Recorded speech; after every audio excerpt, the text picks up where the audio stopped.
When I decorated our home, my husband's family showed up and replaced everything, smiling. A wife follows the husband's family style. My husband shrugged. It's just how it is. Smiling, I let them finish. Then, the next morning, they returned to a house that left them in absolute shock.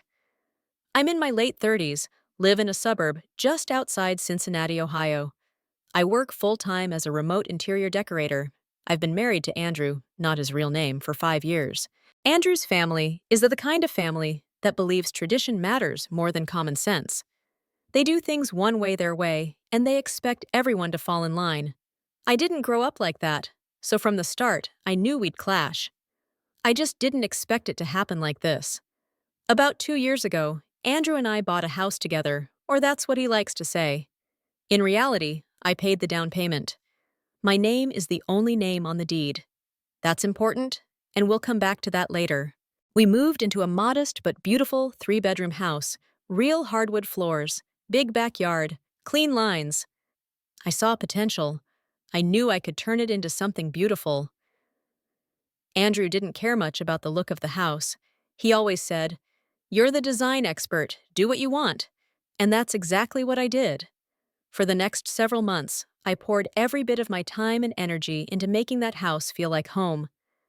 I didn't throw money around recklessly. I made mood boards, sketched out layouts, did some DIY projects, and sourced a lot of things secondhand and vintage. It was warm, clean, modern, cozy. It finally felt like ours, or at least mine, in the sense that I had finally built the environment I wanted to live in. And then, his family came over. It was a Sunday afternoon in September. Andrew told me his family wanted to come by and see the house. He said they'd only be there for a couple of hours. Cool. I baked some muffins, brewed coffee, set out some cheese and crackers. I even lit a candle. At 1 p.m., the whole family pulled up: his parents, his 2 sisters, and a cousin. I opened the door expecting smiles and compliments. Instead, I got Hillary, his mother. "Oh, this is very modern." Farah, his sister. "It doesn't feel like a family home." Bruce, his father, grunts and looks at the wall. I thought it was just the usual passive-aggressive stuff they always did. I was wrong. They stayed longer than planned, a lot longer. Around 3:30 p.m., I was cleaning up in the kitchen when I noticed Farah and Hillary whispering in the living room. 10 minutes later, Andrew and his dad went out to help bring something in from the car. That something turned out to be 3 giant boxes, then a roll-up rug, then another painting, then a new curtain rod. I was standing there watching them bring in box after box of furniture, decorations, kitchenware, even lamps, like they were moving into our house. I asked Andrew, "What the hell is going on?" He avoided eye contact and said, "They just brought some things they thought we'd like. It's not a big deal." Then Hillary turned to me with this smug little smile and said, "A wife follows the husband's family style. That's tradition." I didn't answer. I couldn't. Because I looked around and saw that Andrew wasn't stopping them. They were already taking things off the walls. They moved my handcrafted coffee table into the garage without asking, replaced my soft white curtains with heavy burgundy ones. They literally unscrewed my light fixture and replaced it with a brass one Hillary had in storage. They shoved all my handmade vases, bowls, and ceramic decor into boxes and put up framed Bible quotes, fake flowers, and oil paintings that looked like they were stolen from a church basement. I kept looking at Andrew, thinking he'd say something. He didn't. When I finally confronted him, he just said, "It's just how it is. They're trying to help." No, they weren't helping. They were taking over. But I said nothing. Not yet. I sat quietly on the couch for the next 2 hours, watching them redecorate my house like I didn't even live there. They acted like I was invisible. Hillary kept giving directions, like she was the general of a design army. Vincent was hanging religious wall art while talking about energy flow. Farah took down my handmade curtains and folded them like they were trash. No one asked permission. No one cared what I thought. Andrew just stood there, watching sports on his phone, occasionally helping them lift things. By 7 p.m., the house looked like a retirement home. Heavy colors, mismatched furniture, fake ivy vines draped over the door frames. and 3 massive paintings of Jesus on the walls. My house didn't feel like home anymore. It felt like someone else's storage unit. After they left, I didn't yell. I didn't cry. I just walked into our bedroom, sat on the edge of the bed, and stared at the wall. Andrew walked in and said, "Don't be mad. You know how my family is." That sentence broke something in me. I asked him, "Do you like what they did?" He shrugged. "I mean, I don't really care.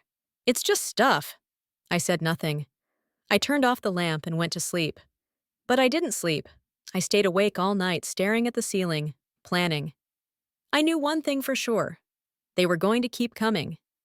They would keep bringing more of their style, and Andrew wouldn't stop them. I had 2 options: fight them now and look crazy and emotional, or let them finish and end it all in one clean sweep.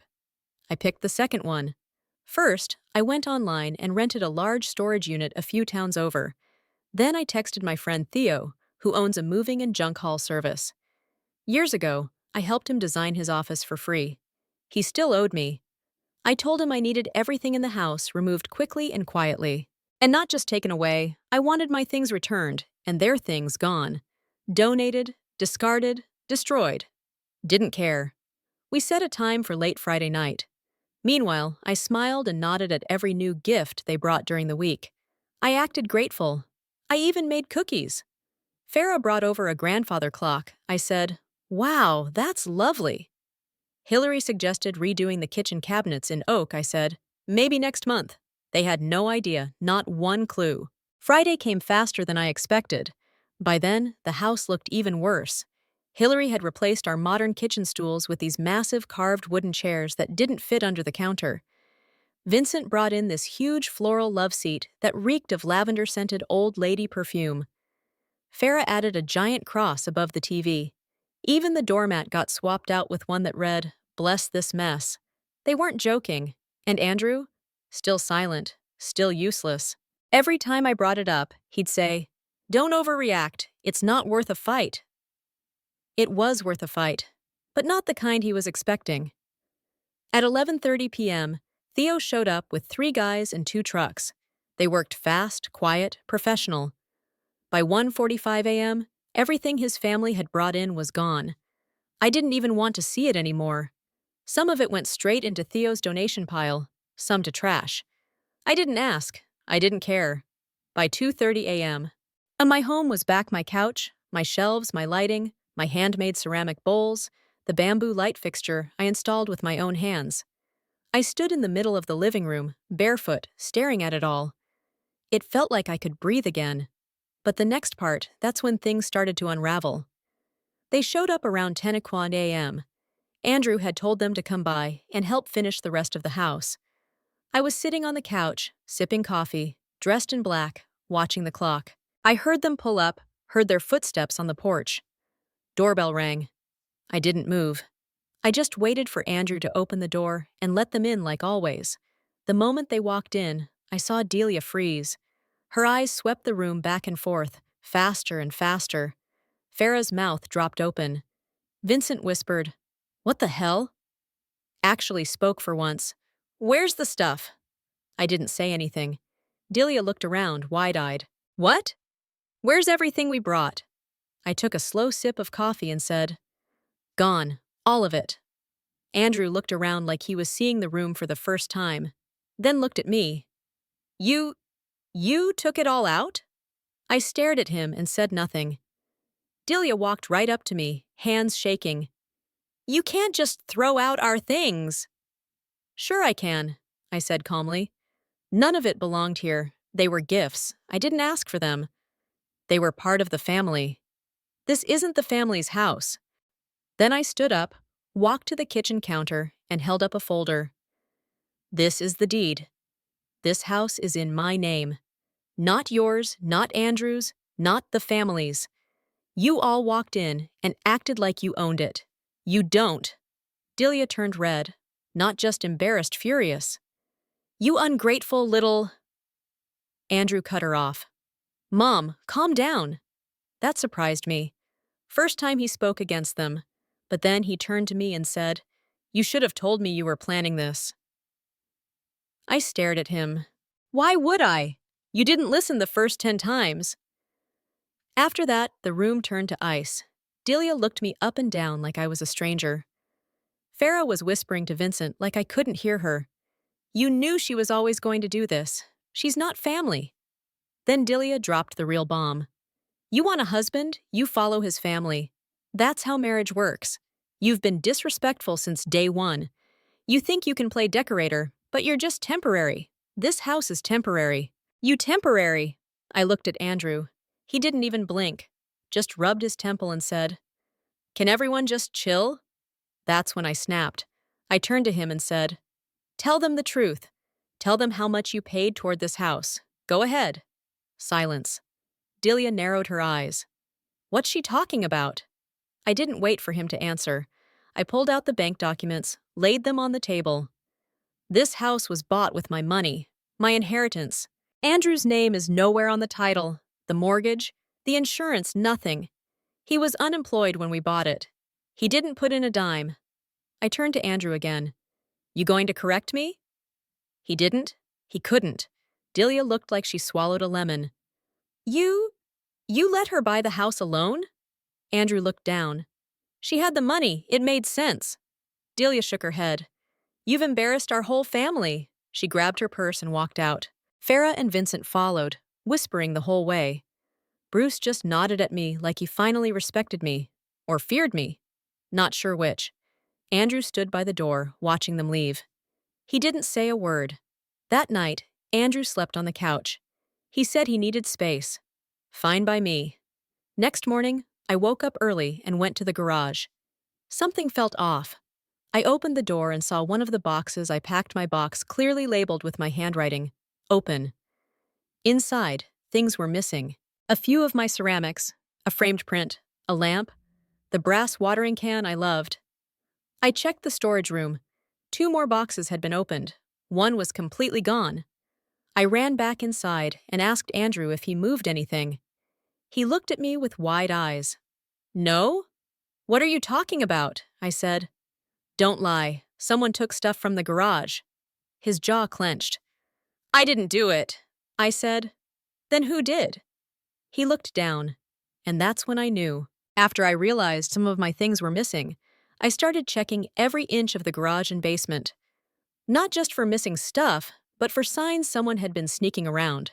Sure enough, behind the water heater, tucked under an old drop cloth, I found the empty box.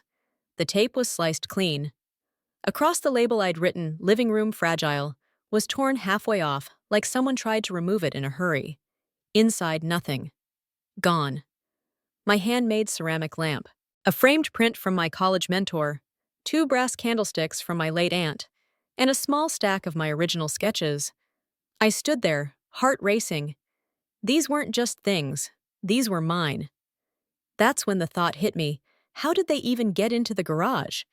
Andrew and I were the only ones with keys, and I always kept the garage locked at night. Unless... That evening, I asked Andrew directly, Did your mom or sisters come back into the house this week when I wasn't home? He hesitated. That was all I needed to see. I asked again, this time slower. Did they come inside while I was out running errands? Andrew finally admitted it. Okay, yeah. I gave Farah the spare key. But it was just to grab the pie dish she brought over, that's all. I couldn't believe what I was hearing. He gave his sister the key to my house without asking me. I walked away, didn't yell, didn't scream. I just walked straight to the lockbox in the laundry room, took out the backup key set, and started changing every single lock, front door, back door, garage, even the storage room. Andrew came out and watched me do it. You're seriously changing the locks? Yes. You're overreacting. No. I'm reacting for the first time. The next day, while Andrew was out at lunch with his cousin, I got a knock on the door. It was Farah. She didn't even say hi, just stood there holding a large plastic storage bin. I came to return a few things that got mixed up, she said, too fast. I opened the door and took the bin. I didn't invite her in. She stood there, annoyed. Aren't you going to check it? I will later. You're not even going to say thank you? I said nothing. She scoffed, spun around, and left. I carried the bin inside and opened it on the kitchen table. Right on top, the missing candlesticks and my ceramic lamp. But something was off. The lamp had a chip on the base. The candlesticks had faint wax residue they'd been used. She didn't return them. She borrowed them without asking, probably thought I wouldn't notice or wouldn't care. I pulled out the framed print, and that's when I saw it. The glass had been replaced. Why? I flipped it over and found the corner of the print bent. Torn. Like someone had tried to pull it out and damaged it in the process. They didn't just borrow my things, they messed with them. I sat down at the table, stared at that cracked lamp base, and started shaking. This wasn't about decor anymore. This was personal. That night, I started doing what I should have done earlier, going through our shared home computer. Andrew's email was still logged in. I wasn't looking for trouble, but something felt off. In his drafts folder, I found something that made my stomach drop. It was a partially written email to Farah. Mom says she still has that cabinet from Grandma's place.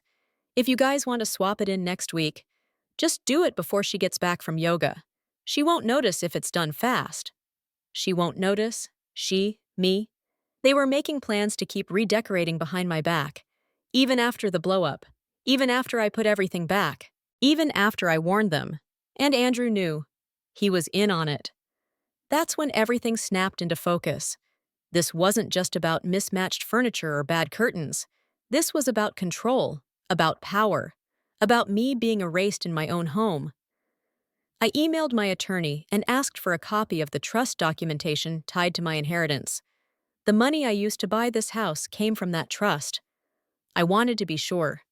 Within a day, she sent over the files. Still clear, the house was bought entirely with funds from the trust. I was the sole grantee. Any future spouse had no claim unless explicitly added to the deed. I had all the proof I needed, but I wasn't done. 2 days later, Andrew didn't come home. He didn't answer texts, didn't reply to calls. At 10:47 p.m., I got a voicemail. It was Farah. "Hey, Andrew is staying here for a while. He needs space from all this toxic energy you're bringing. When you're ready to talk like an adult, we'll consider setting boundaries that make sense for everyone." She ended it with a tone that made my skin crawl. They really thought they won. They thought they'd chase me out of my own home. They thought he could just move back in later once I cooled down. That's not how this was going to go. But not for me. I started boxing up his things: clothes, shoes, watches, chargers, books, socks. I labeled each box clearly. I stacked them by the door. And then I found something else. Buried in his side of the closet was an envelope. Inside were 2 receipts, both from a local storage rental facility. Dates matched the week before Delia and her daughters first visited. They'd been planning this for weeks. They were storing furniture ahead of time, coordinating behind my back. They never came to visit. They came to replace. And Andrew helped. He signed for the unit, paid for it, rented a truck. This was never just his family being pushy. This was betrayal from inside my own home. I took those storage receipts and drove straight to the address listed. It was about 30 minutes outside the city, tucked behind a gas station and a firewood yard. Your typical small-town rental facility. I walked into the office, showed the receipts, and asked the clerk, "Is Unit 117 still rented?" He nodded. "Yeah, but it's set to expire in a few days. Do you need access?" I showed him the authorization slip Andrew had signed and said, "He asked me to grab a few boxes." He didn't question it, buzzed me through. When I opened the door to Unit 117, I nearly dropped my keys. Inside wasn't just furniture. It was a copy of my house. Same layout, same style. Same couch as mine, but in green floral. Same type of light fixture, but brass instead of bamboo. The same type of armchair, but upholstered in thick red velvet. They had built a replica of my home, down to the rug placement. But all in their style. There were even photo frames empty. They were going to replace me. Entirely. Not just the house, everything. My hands shook while unlocking the front door. Andrew's boxes were still there, untouched by the hallway. I didn't move them. Instead, I printed the photos. All of them. the replica setup, the empty picture frames, the delivery tags, and I planned one last move. Sunday afternoon, Andrew texted me. "We're having dinner at Mom's. It's been tense. Come, clear the air." I said yes. I wanted to look them in the eye. I drove there with a small manila folder tucked under my arm. They were already seated when I arrived. Andrew, his mom Delia, Farah, Vincent, Ed, and even the cousin Jason, who mostly stayed quiet during the last visit. I sat down calm, straight-backed. Delia didn't wait. "You're finally ready to be reasonable." Farah smirked. "Took you long enough?" I set the folder on the table. "I went to Unit 117. The room froze. Delia blinked. "Excuse me?" "I know about the storage unit, the pre-furnished copy of my house, the empty photo frames, the furniture you were planning to bring next." Farah tried to cover. "We were just saving some old pieces." I slid a photo across the table. "Sure. That's why the couch is in the same spot. Same number of chairs. Same side tables. You built a redecorated version of my house." Andrew looked at it and finally cracked. "It wasn't supposed to go that far." Delia hissed. "Be quiet!" But Andrew stood up. "No, I'm done pretending. She was right from the beginning." Everyone stared. "She's right," he repeated. "We crossed the line. You crossed it. I should have said something months ago, but I was scared. Of you. Of disappointing the family. So I stayed quiet and let you all bulldoze her." He looked down at me. "And I let you down. Badly." Farah stood up, voice raised. "Oh, now you defend her? After everything? You're supposed to be one of us." Vincent joined in. "She's making a scene." But I didn't raise my voice. "I'm not making a scene. I'm defending my home. I've been quiet, patient, polite, while you walked all over me. I let you finish your little performance. And now I'm saying, it's over." Delia's face twisted. "This is what happens when you marry out of tradition. You think you're better than us." I looked at Igor and said clearly, "I don't think I'm better. I think I'm sane." And with that, I dropped the second folder. Inside, a printed notice. Andrew's name officially removed from every joint account. The house recertified under the trust protections. Locks changed, key access logged. And a formal notice from my lawyer. Andrew had 48 hours to collect his belongings, or everything left would be considered abandoned. I stood up quiet, firm. "Your family tried to erase me. You failed." I left the dinner table. I didn't say goodbye. I drove home in silence. 2 hours later, Andrew texted, "I don't know what I'm doing anymore. I just wanted peace," I replied. "You don't get peace without protecting it." He showed up that night, not to argue, just to pack. He cried while folding shirts into a duffel. I didn't stop him. I didn't hug him. He tried to say sorry. I nodded. "Okay." Delia never reached out again. Farah did once to accuse me of poisoning Andrew. I didn't respond. But guess who did? Jason, the cousin. He messaged me days later. "You handled that with more grace than I've ever seen. If you ever need backup, I'm around." It's been 6 months. The house is quiet now, peaceful, the kind of peace that hums in your bones. There's a new plant in the entryway. My ceramic lamp, now repaired, glows softly beside it. People say revenge is loud, but mine was silent, clean, sharp. They tried to decorate over me. Instead, I removed them. I lost a marriage, but found something bigger. A home that no one gets to steal from me again.